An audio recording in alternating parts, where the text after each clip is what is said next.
Hello everyone. I say let's talk about circular saws for one video. I'm not a huge fan of circular saws, but every so often I do need them when I'm working on wood. And back in 2022, I bought the weirdest saw that I'd ever seen, the Cuz-D saw. It's actually named after the guy who made it, Cuz-Day. It took me 2 years to figure that out. But it's got all sorts of features. It's a flush cut, so you can cut right against the wall. It's a big blade, so you can do lumber sawing, and it's quiet. You don't even need hearing protection. It has all sorts of doohickeys, and it's light. But it's big, and using it is a real pain.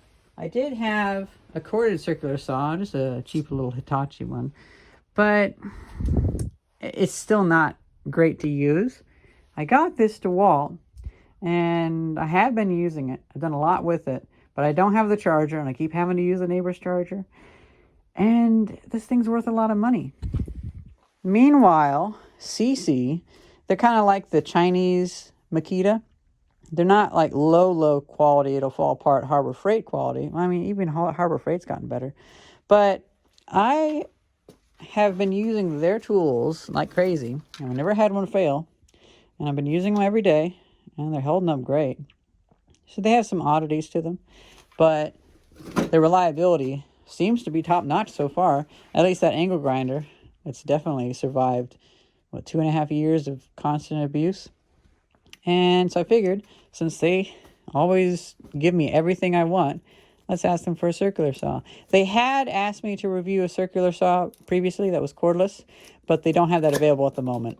And so I was like, well, with portable power stations, corded saws are perfectly fine. So now what I'm going to do is I'll sell my DeWalt because people really like those. And I just don't need another battery system.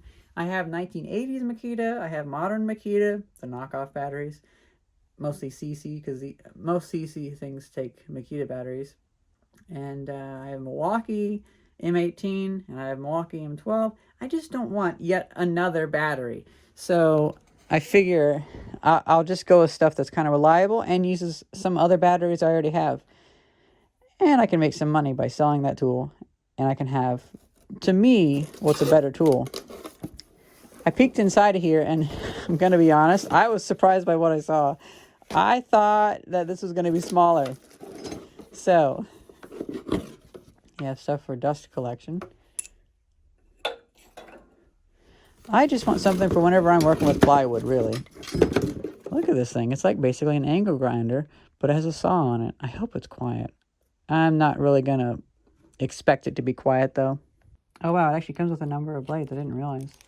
Well, I'll stick with this one, but please let me know. Do these ones work good for narrow kerf cutting on plywood? Because normally I just stick with these carbide tip ones, but I'll definitely keep them around though. So it's 4.5-inch blade, which should allow me to cut through like up to 1 inch. Okay, so it already seems really promising because just like an angle grinder, there is a I can almost think of the word, but it stops the blade so you can tighten it down really tight. That, I've never seen that on a saw, and I really love that, because normally you have to jam a piece of wood into it just to stop it from turning, but that's great. And you also have a laser. But what I'm curious about is the noise. How loud is it? Okay, let's see.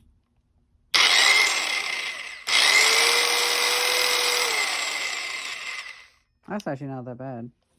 It's actually quieter than an angle grinder.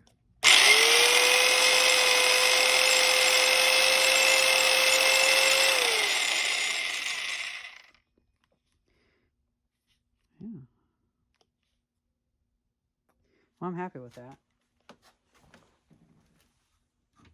I feel like because I'm doing all sorts of making cabinets and all sorts of things like that, this kind of saw coupled with the big one, it's like the big one can cut through this stuff anyway just fine, and this one is great for plywood. That's probably the best sort of double weapon I can work with instead of just having an average sized DeWalt. Also, this saves me money and gets me on another brand that I just have really good success with. It's kind of funny. Oh my gosh. I left a saw out of the contending because I underestimated it, but I pulled it out, and the last time I used this little Makita saw, it kept kicking back really bad, and that was cutting like wood paneling. But it actually cut okay on this plywood. Didn't cut very deep. I know, sorry, this is not plywood, this is board. Didn't cut very deep. Meanwhile, this one can cut that deep. So not quite through a 2x4, but I wouldn't really ask that of it. And,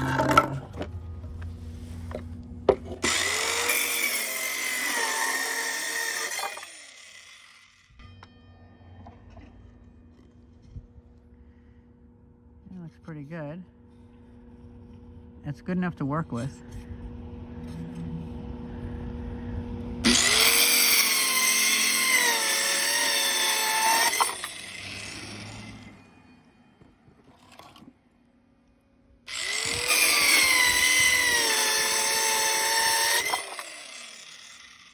It's actually not as bad outside. It's not as loud.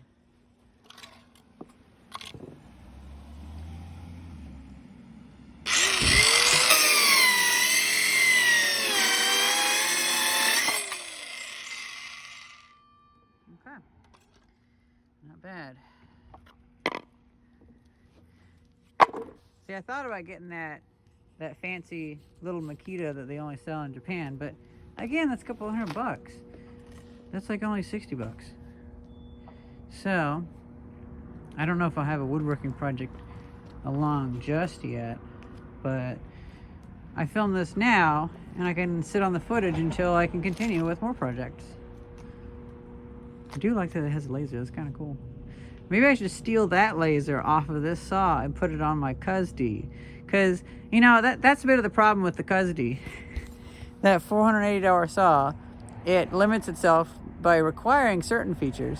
So, see, like, you can, like, talk to the freaking International Space Station with it. Not really, but it seems like it. But it does not have what's something that a circular saw should have? It does not have, of all things, a guide for where it's going to cut. Because it's a flush cut saw. But I can even think of ways to do that. There is no part of it that shows where the saw blade will go. You just have to get really good at using it. Every saw like this, it has a notch in the saw bed that's where the saw blade will end up. But the Cuzd, for some reason, does not have that. I don't know. And so, like the other saw that I spent a bunch of money on is objectively a bad saw. This saw seems like it's not expensive enough to mess it up, if that makes any sense. It's actually pretty simple. So I like it. It's a serviceable thing. I'm going to cut some more of these up because I'm going to throw this stuff away. Oh, that's too dark. Well, I guess we're stuck on one time zone.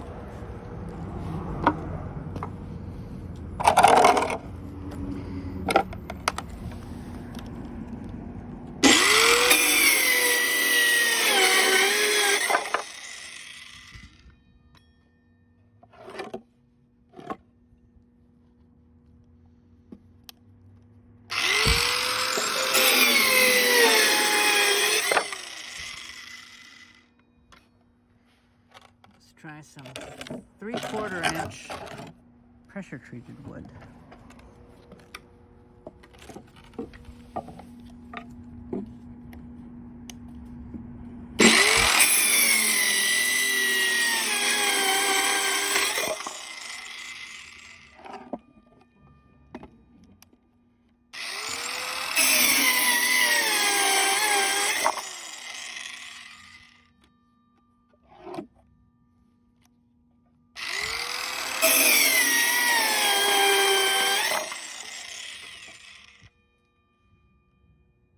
You know what? That's the other thing. I wanted to see how easy it was to shake all the sawdust out. The other saws, well, the DeWalt's pretty easy, but the big saw, it's so hard to shake it enough to get all the stuff out. And there's so many little nooks and crannies. This one, pretty easy. About like 4 seconds, and you get everything out.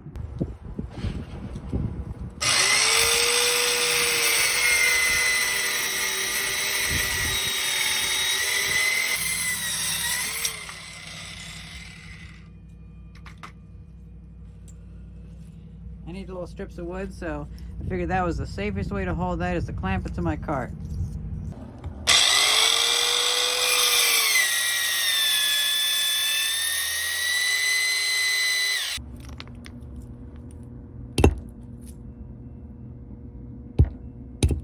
The thing that I was cutting there was actually making a little anchor to hammer in the wall, and it worked great.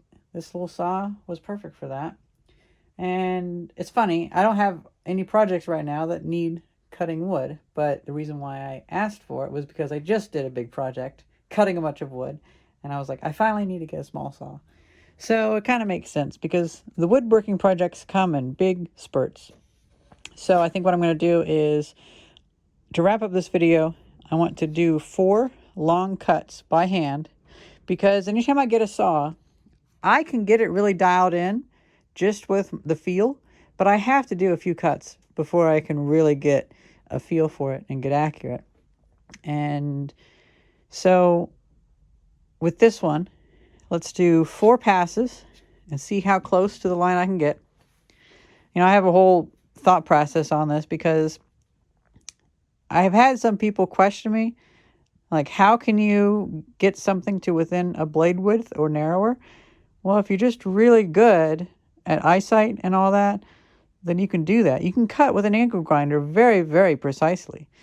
Some people don't really believe that, but I find they're the people that aren't really hands-on too much, which it's kind of surprising that the one person that didn't believe that was the guy in town that does stained glass, but maybe, and then again, he also does take a lot of shortcuts. So I just find that really interesting that an artisan wouldn't believe that you could be precise with your cuts. But you can very much be precise with your cuts. You just have to practice. And so with every single circular saw that I get, I have to calibrate myself to work with it. So these 4 cuts will be calibrating for myself. I'm going to be trying to cut on this side of the line, up to the line, and up to the full width of the line. I won't stop in the middle of the line. I know, I look that close. And yeah, let's take this outside and see what we can do. You know, I'm actually glad I took this filing cabinet out of my friend's truck. It's one of my non-scrapper friends who had this in the back of the truck, and I was like, oh, you're going to scrap that? And they're like, yeah, but I never go to the scrapyard. Some lady wanted me to take it, so I couldn't tell her no. I was like, well, I'll give it to a scrapper. It's okay. So he was like, oh, sure, yeah, take it. You'll save me a trip because we're only worth like 50 cents. But then I realized the filing cabinet doesn't have a whole lot of rust on it. So I might as well just list it for $10 and see if anybody wants it. And if not, I'll give it as a gift to one of my regular scrappers. So that worked out perfectly. First cut.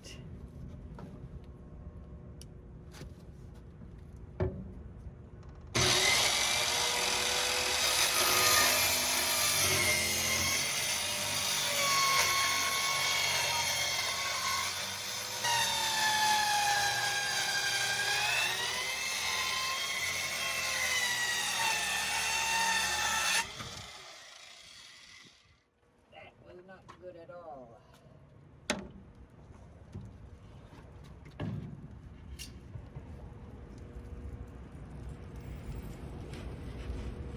That's how off it was. Okay. Now, let's see if I can do better. I can't actually see the line. It's a little bit hard because the blade's so tiny. On my other saw, because it doesn't have any sight, I have to look through there. Oh man, let's get my eyes.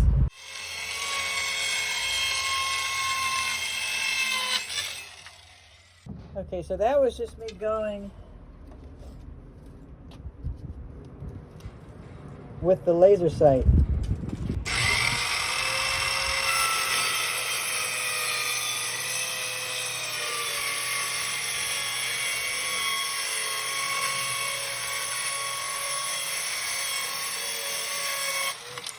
That is better. Final one.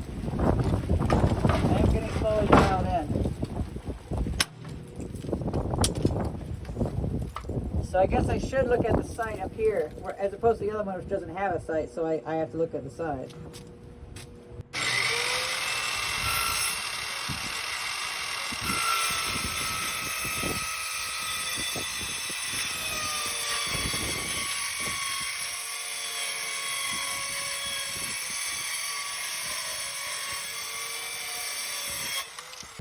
I gave a 1 blade width, and it ended up cutting past the line. So that line is actually lined up with the outside of the blade. So I'll have to keep that in mind, where I can line up the sight and it'll cut on this side of the line. So I would prefer it to cut on the other side a little bit, but I mean,